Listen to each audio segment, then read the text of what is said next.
El parto fisiológico, el parto sin complicaciones, se llama parto eutóxico, que se divide clásicamente en 3 periodos. Recuerden, dilatación, que son los cambios cervicales, expulsivo, que es la salida del feto, y el alumbramiento, que es la salida de la placenta. Entonces vamos a comenzar con la dilatación, ¿ya?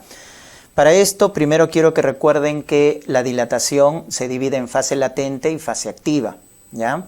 Y el punto de corte, porque la dilatación va de 0 a 10 centímetros, el punto de corte varía dependiendo qué referencia tenemos. Clásicamente, según Friedman, ¿ya?, el punto de corte es 4 centímetros. Menos de 4, fase latente, más de 4, fase activa. Pero según la COG, según la Sociedad Americana de Ginecobstetricia, el punto de corte actual es 6 centímetros, ¿ya? Entonces, eso ténganlo en cuenta, ¿ya? Entonces, según Friedman, el punto de corte es 4.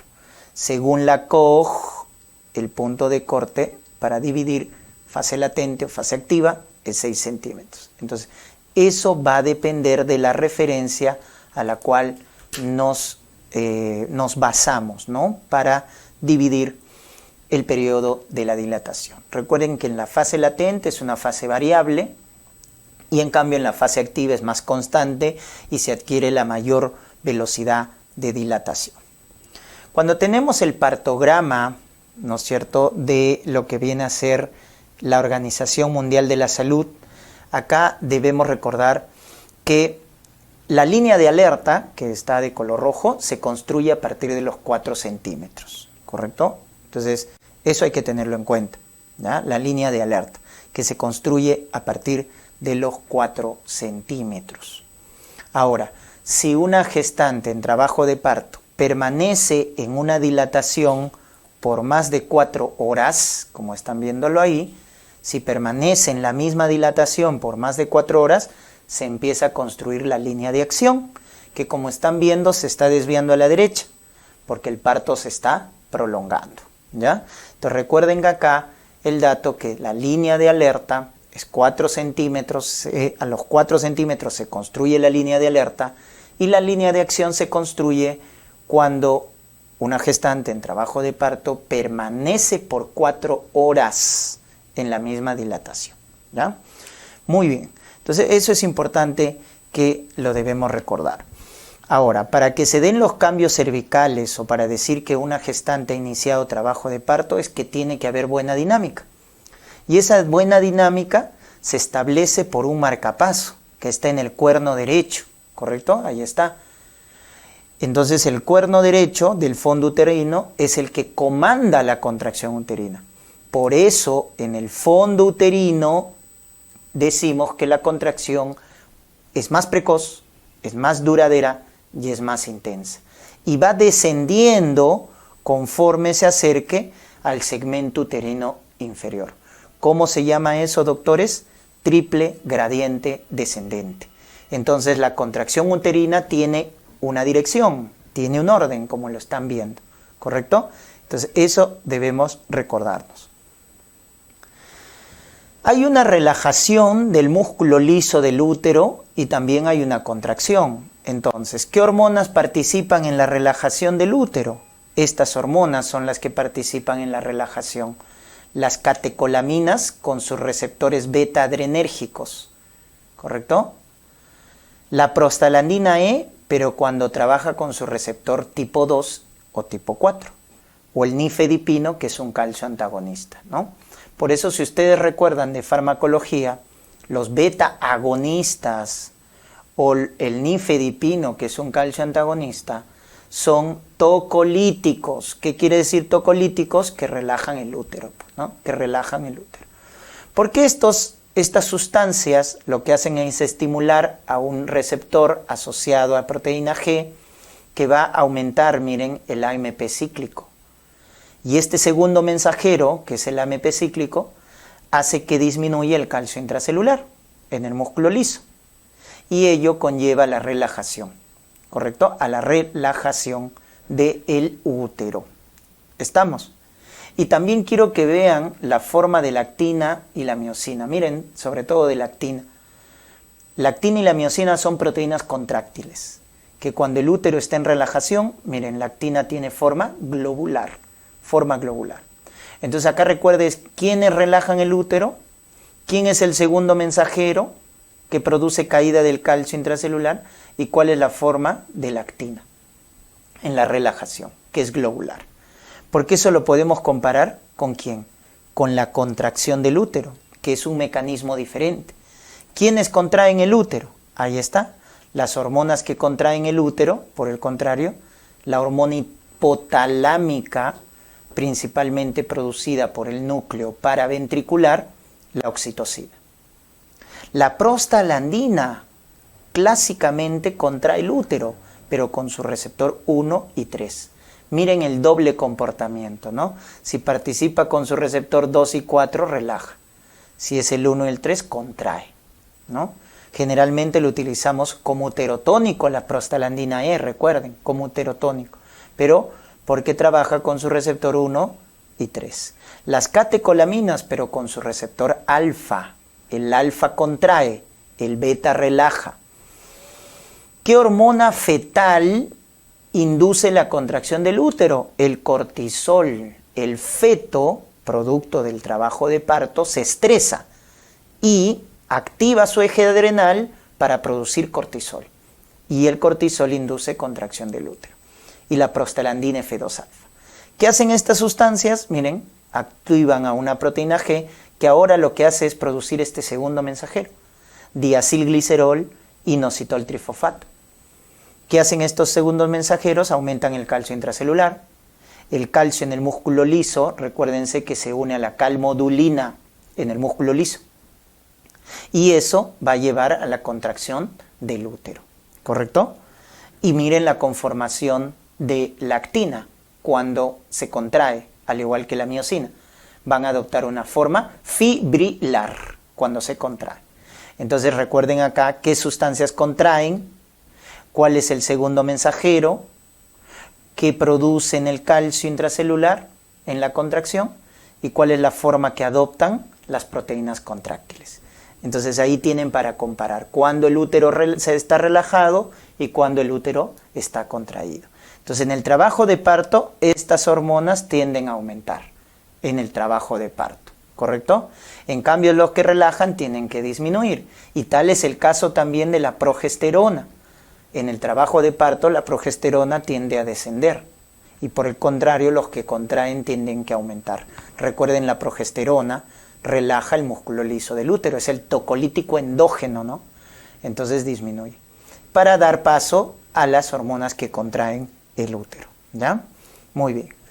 Y esa contracción del útero va a inducir una maduración cervical, es decir, una maduración en el cuello uterino.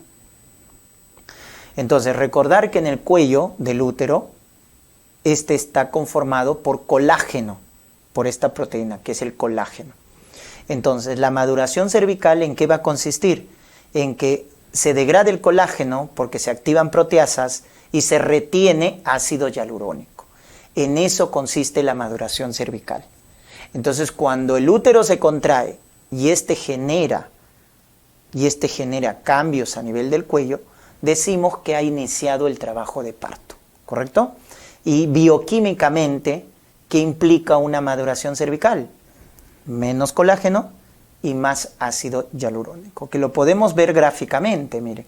En este primer gráfico podemos ver cuando el cuello está inmaduro. Miren cómo el colágeno está bien organizado, bien estructurado, entrelazado. En cambio, cuando el cuello está maduro en el trabajo de parto, porque la contracción ha inducido maduración cervical, ¿eso en qué consiste? En que, miren, el colágeno cómo está, desorganizado, destructurado. ¿Por qué? Porque se han activado proteasas que desorganizan al colágeno. Y por el contrario, cae el colágeno y se retiene ácido hialurónico. En ese consiste la maduración cervical. El motor del trabajo de parto es sin duda la dinámica uterina, que tiene ciertas características. Vamos a describirlas. Tenemos la intensidad. La intensidad es la presión máxima de la contracción del útero, que puede llegar de 30 a 50 milímetros de mercurio, ¿correcto? Luego tenemos la frecuencia. ¿Cuántas contracciones se producen en 10 minutos? Lo normal es 3 contracciones en 10 minutos. Siempre la frecuencia se cuenta cada 10 minutos, doctores. Luego tenemos la duración. La duración de la contracción aproximadamente es 45 segundos. Y finalmente la presión basal, que es el tono uterino, que mide 10 milímetros de mercurio, ¿ya? El tono. Entonces ahí están las características de una buena dinámica uterina, que debemos recordar. Recordar también que el dolor surge por una contracción a partir de los 25 milímetros de mercurio, ahí está. Y se puede palpar la contracción a partir de los 20 milímetros de mercurio. También recuerden esos datos. Si nosotros, doctores, multiplicamos frecuencia por intensidad, obtenemos esta fórmula que deben recordarse. Frecuencia por intensidad, actividad uterina, ¿correcto? Entonces, si yo quiero iniciar trabajo de parto, ¿cuál es la mínima actividad uterina que debo tener? La frecuencia es 3 cada 10 minutos. Ojo, siempre se cuenta cada 10 minutos, por eso coloco acá 3, porque en 10 minutos hay 3 contracciones. ¿Y cuánto es la intensidad? La intensidad mínima es 30.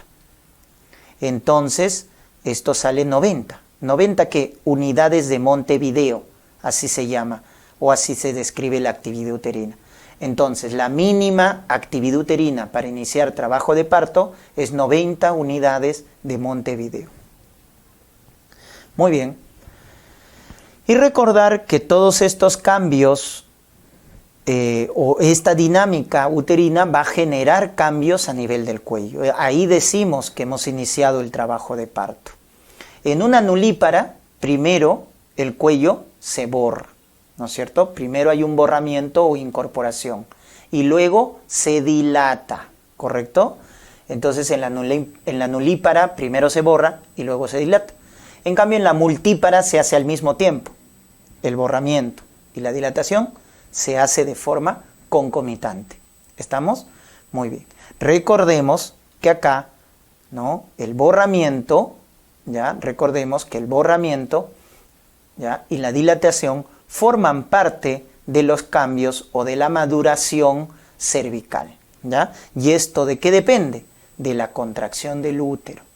Por eso decimos que una gestante a término inicia trabajo de parto cuando los cambios, las contracciones están generando cambios a nivel del cuello. Ahí decimos que la dinámica uterina es efectiva. Por acá mencionarles lo que viene a ser en relación a la dilatación, lo que es la velocidad de dilatación. La velocidad de dilatación en una nulípara, según Friedman, en la fase activa, 1.2 centímetros por hora. En la multípara es 1.5 centímetros por hora, la velocidad de dilatación. Según Friedman, que es el que clásicamente ha estudiado el parto. Ahora, según la OMS, recuerden que es 1 centímetro por hora la velocidad de dilatación, ¿ya? Entonces, miren, tenemos según Friedman, nulípara 1.2 centímetros por hora, multípara 1.5 centímetros por hora, y según la Organización Mundial de la Salud, en el partograma, la velocidad de dilatación es 1 centímetro por hora, ¿ya? Recuerden esos datos. Vamos con los movimientos cardinales en el trabajo de parto, ¿ya? Clásicamente acá también se han considerado 7 movimientos cardinales. Tenemos ahí el encajamiento, el descenso de la cabeza, tercero la flexión, cuarto la rotación interna, quinto la extensión, sexto la rotación externa y séptimo movimiento la expulsión o el expulsivo, que es básicamente la salida de los hombros. Entonces son 7 movimientos clásicos, ¿correcto? Comenzamos con el encajamiento, que es el primero. Entonces en el encajamiento, recuerden acá, que se define cuando el diámetro biparietal, ahí está, 9.5 centímetros, alcanza las espinas ciáticas, ¿correcto?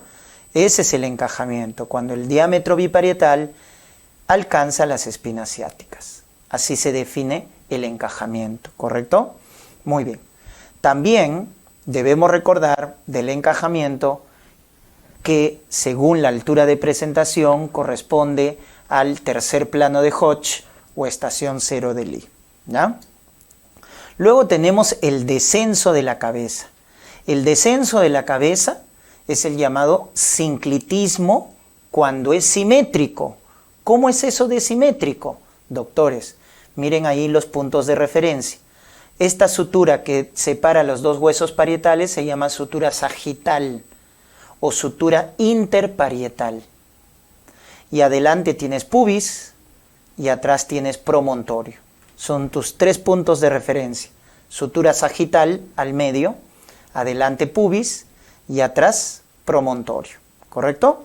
Ya está. Entonces, cuando es equidistante, como estás viendo, la sutura sagital de promontorio y sutura sagital de pubis, cuando es equidistante, decimos que es un sinclitismo. Porque en los gráficos que están al costado, vemos que el descenso es asimétrico y ahí decimos que es un asinclitismo, que va a ser de 2 tipos. El anterior, también llamado de Naegele, y el posterior, también llamado de Litzmann, ¿correcto? Entonces quiero que vean el asinclitismo anterior. Miren, en el asinclitismo anterior, ¿por qué se llama así anterior? Porque cuando hago tacto, palpo el hueso parietal anterior. Entonces miren acá, ojo, quiero que lo entiendan, no que lo memoricen. Miren, cuando el descenso de la cabeza es asimétrico, miren que la sutura sagital en este caso se está yendo hacia atrás. Al irse hacia atrás, entonces se está alejando de pubis y se está acercando al promontorio, ¿correcto?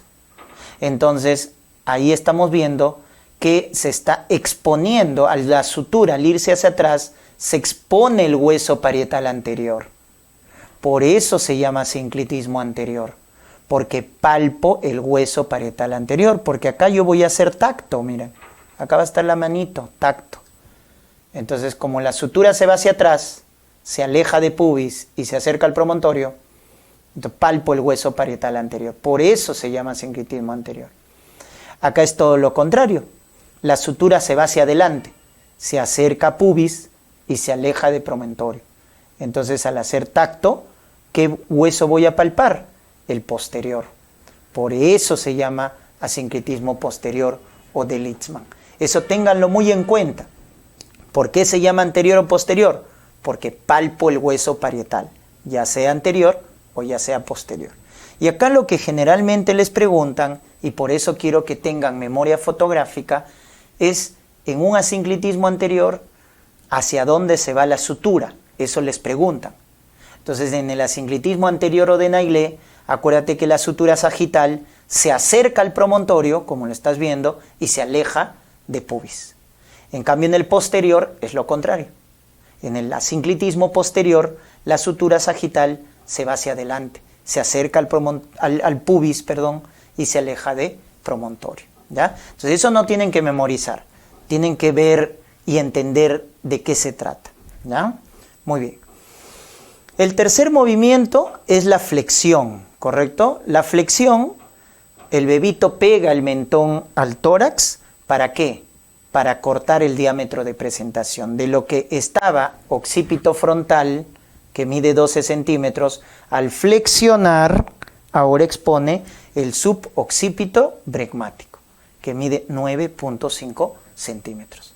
Entonces, ¿para qué sirve la flexión? Para cortar el diámetro de presentación, ¿no? De occipito frontal a suboccipito bregmático. Y este es el diámetro de presentación en el trabajo de parto. Y miren qué variedad de posición tenemos. La variedad de posición que tenemos es occipito ilíaco izquierdo anterior, que es lo más frecuente, ¿verdad? Es la variedad de posición más frecuente. Cuando tenemos o pasamos al cuarto movimiento, que es la rotación interna, nos vamos a dar cuenta de lo siguiente. De lo que estaba acá, miren el occipito ilíaco izquierdo anterior, ¿no es cierto? Entonces va a girar en este sentido. ¿Para qué? Para colocarse acá, a occipito púbico. Entonces eso se llama rotación interna. ¿Cuánto ha girado? 45 grados. ¿En qué sentido? Antihorario. Ese es el cuarto movimiento, rotación interna. Si no lo has entendido, miren, vamos a ver por acá, ¿no? Entonces acá adelante tengo pubis, acá detrás tengo sacro y acá tengo los dos huesos ilíacos, ¿no? Derecho, izquierdo. Entonces el bebito está acá, así, con su occipito ilíaco izquierdo anterior. Entonces en la rotación interna tiene que rotar acá, a occipito púbico. Es por eso, ¿cuánto ha girado? 45 grados. ¿En qué sentido? Antihorario. Pero ¿qué pasa si la variedad de posición era esta?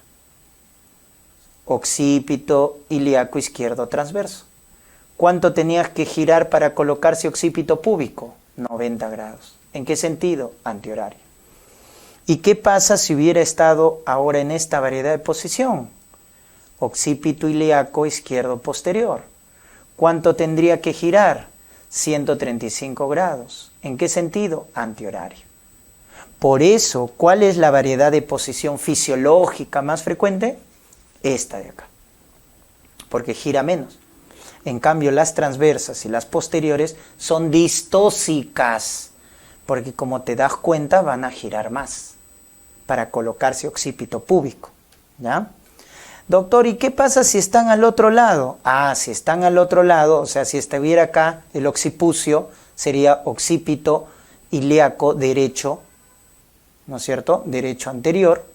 Si estuviera acá, sería occipito ilíaco derecho transverso. Y si estuviera acá, sería occipito ilíaco derecho posterior. ¿Qué pasaría si están derechos? Ahora tiene que girar así, pues. Igual, cuando es anterior, 45 grados. Cuando es transverso, 90 grados. Cuando es posterior, 135 grados. La diferencia es que cuando son derechos, el giro es horario. No es antihorario, es horario. ¿Se dan cuenta? Entonces esa rotación interna lo que tiene como función es cambiar la variedad de posición para colocarse occipito púbico. Porque luego viene el quinto movimiento, que es la extensión. El bebito extiende la cabeza, ahí está, miren, extiende la cabeza, ¿no? Y luego viene la rotación externa o restitución para acomodar el diámetro de los hombros. El bebito no puede salir así, en un plano transverso. Tiene que hacer esto, rotación externa, porque la cabeza ya está fuera del canal del parto, y acomodar el diámetro biacromial. ¿Se acuerdan de los diámetros transversos? Biparietal, biacromial, bitrocantérico. ¿Cuál era el más grande? El biacromial, el del hombro. Por eso tenía que acomodarse. Y el último movimiento, que es el expulsivo, que es la salida de los hombros, ¿no? Tiro la cabeza hacia abajo para que primero salga el hombro anterior y luego hacia arriba para que salga el hombro posterior, en ese sentido. Primero el hombro anterior y luego sale el hombro posterior. Si los hombros se quedan impactados, no salen, entonces ya estamos frente a una distosia, ¿no? Distosia de hombros, cuando el hombro se queda atrapado y no puede salir. Entonces ahí están los 7 movimientos clásicos del trabajo de parto. Sin embargo, la Sociedad Americana de Ginecobstetricia solo contempla 4 movimientos como tal, ¿ya? Que son la flexión, la rotación interna, la extensión y la rotación externa. Solo considera esos 4, ¿ya? La Sociedad Americana. Muy bien.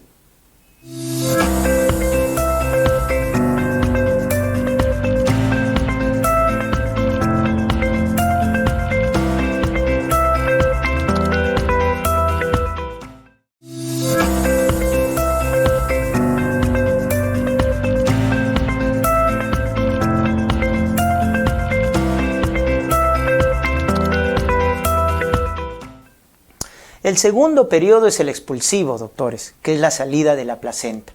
Del feto, la salida del feto. ¿Cuánto demora la salida del feto en una nulípara? 1 hora y media.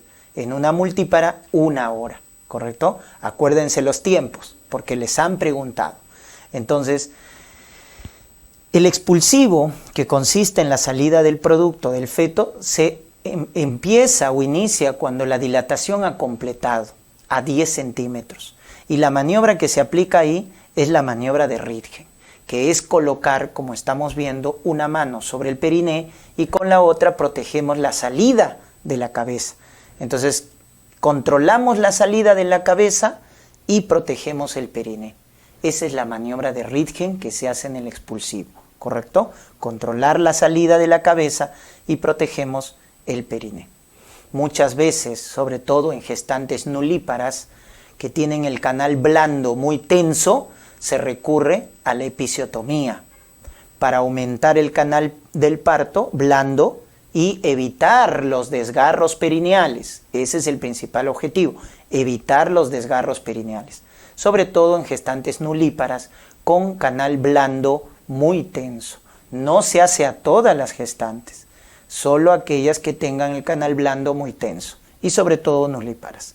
¿En qué consiste esta episiotomía? En hacer una incisión, un corte. La delección es medio lateral, que como estás viendo se hace en una angulación con la horizontal de 45 a 60 grados, porque va en dirección de la horquilla vulvar a la tuberosidad isquiática ipsilateral, en esa dirección.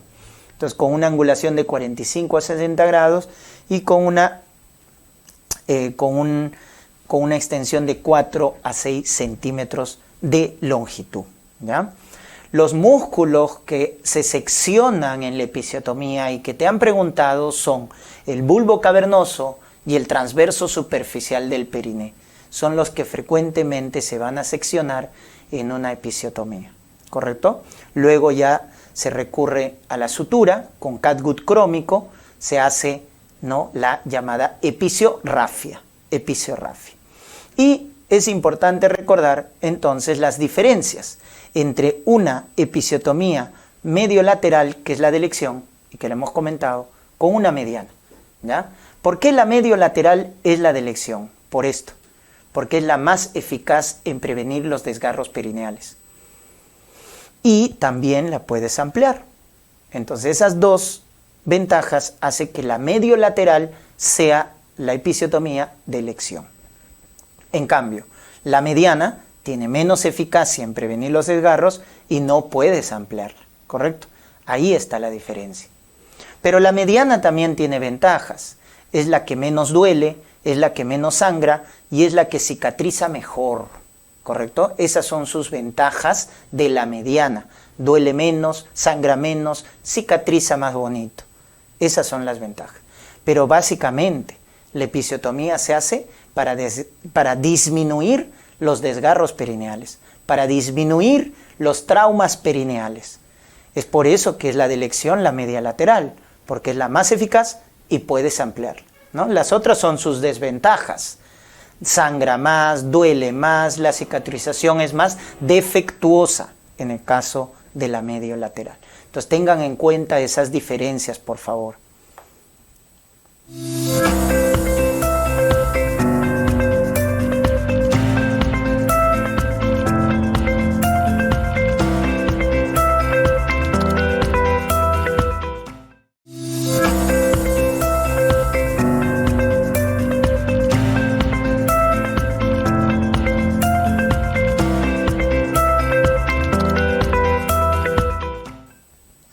Y el tercer periodo es el alumbramiento, que es la salida de la placenta, ¿correcto? La expulsión de la placenta. Y ahí debemos tener en cuenta la duración. En una nulípara también, miren, hasta 45 minutos y en la multípara hasta 30 minutos, ¿ya? La duración del alumbramiento. Muy bien. Acá la maniobra que se hace para expulsar la placenta se llama Brandt-Andrews, doctores, Brandt-Andrews, también llamada maniobra de tracción y contratracción, porque con una mano vamos a hacer la tracción del cordón umbilical y con la otra mano hacemos la contratracción a nivel suprapúbico. Con ello, ¿qué logramos? Evitar la inversión uterina. Entonces, esta maniobra llamada de Brandt-Andrews o tracción y contratracción tiene por objetivo evitar la inversión uterina. Ojo, recuerden eso. Evita la inversión uterina. Muy bien. El mecanismo más importante para que la placenta se desprenda es la contracción y retracción del útero. Entonces, cuando el útero se contrae y se retrae, disminuye su superficie y eso permite que la placenta se desprenda, ¿correcto? Ese es el mecanismo más importante. Pero lo completa, ojo, lo completa el hematoma retroplacentario. Entonces, cuando te pregunten, ¿cuál es el mecanismo fundamental para desprender la placenta? La contracción y retracción del útero. Pero ¿quién complementa? El hematoma retroplacentario. Hay que tenerlo en cuenta. De la misma manera, también cuando te preguntan, ¿cuál es el principal mecanismo de hemostasia? Porque recordemos que este es el periodo de hemorragia. En el alumbramiento hay más sangrado. ¿Y cuál es el principal mecanismo de hemostasia? La contracción del útero.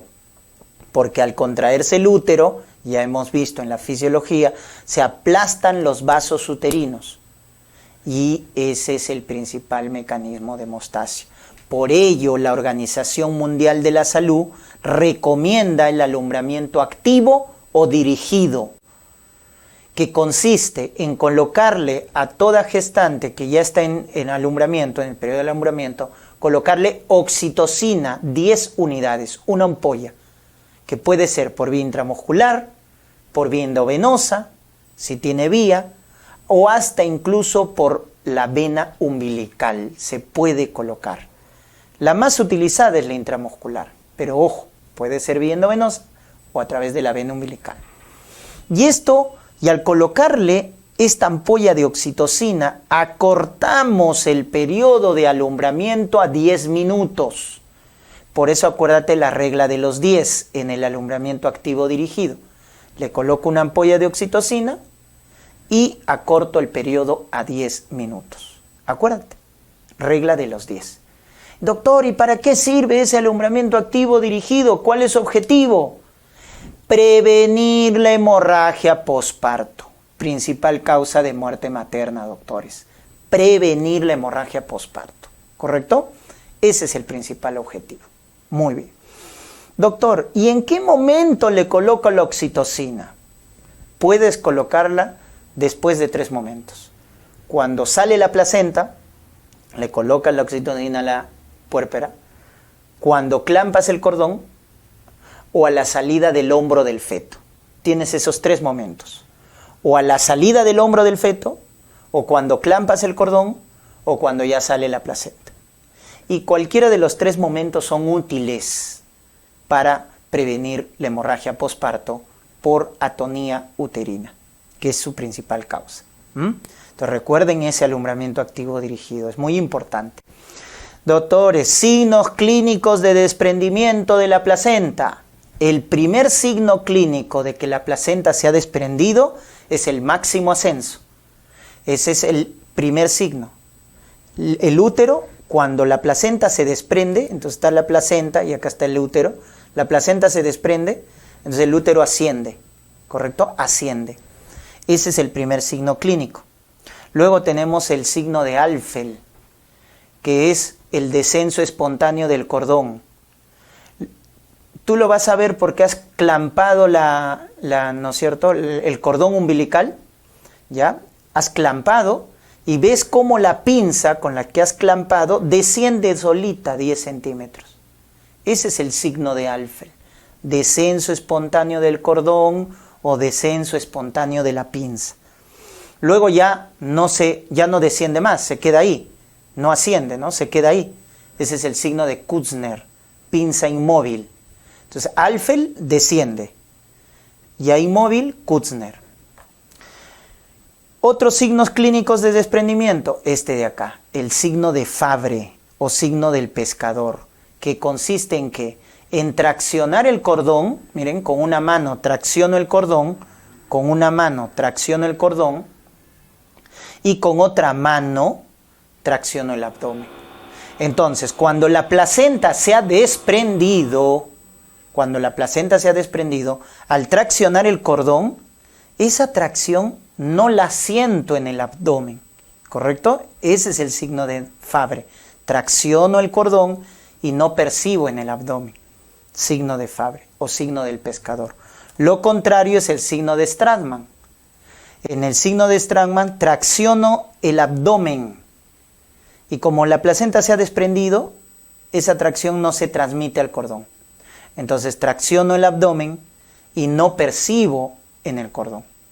Entonces ese es el signo de Stratmann. Diferencien, ¿ah? Fabry es traccionar el cordón. Stratmann es traccionar el abdomen. Y por último, el signo de globo de seguridad de Pinard. Así se llama, signo de globo de seguridad de Pinard.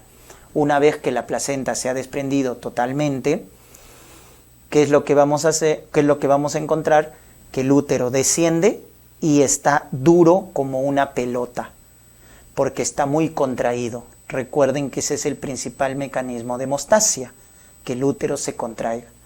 Entonces eso se llama, ¿no? Cuando el útero está debajo del ombligo y bien contraído, signo de globo de seguridad de Pinard, ¿correcto? Muy bien, ya está. Dos tipos de desprendimiento. El más frecuente es el de tipo Schultz, 80%, y el 20% es tipo Duncan. Recuerden eso. En Schultz vamos a ver ciertas características. Es para placentas centrales y como pueden ver se forma hematoma retroplacentario. Ahí está el hematoma, miren. Entonces, cuando la placenta es central, se forma hematoma, sale por la cara fetal y el sangrado es tardío porque se contiene por el hematoma. Esas son las características del alumbramiento de tipo Schultz. Cuando es todo lo contrario, entonces acuérdate de eso, de tipo Schultz, que es el más frecuente, y por defecto acuérdate Duncan. ¿Qué será Duncan? Para placentas laterales o periféricas. No forma hematoma. El sangrado es precoz y sale por la cara materna. Mientras Schultz sale por la cara fetal, que es por la cara donde está el cordón, en Duncan sale por la cara materna, que es por donde están los cotiledones. Esas son las características, tanto para Schultz como para Duncan. Pueden ahí compararlas, ¿no es cierto? Cara fetal, cara materna, placenta central, placenta lateral, forma hematoma, no forma hematoma. Acuérdense, Schultz, sangrado tardío, Duncan, sangrado precoz y abundante, porque no forma hematoma. Muy bien, ahí está descrita las diferencias. Acuérdense, una, Schultz, el más frecuente, y por defecto, todo lo contrario, será Duncan, ¿correcto? Muy bien.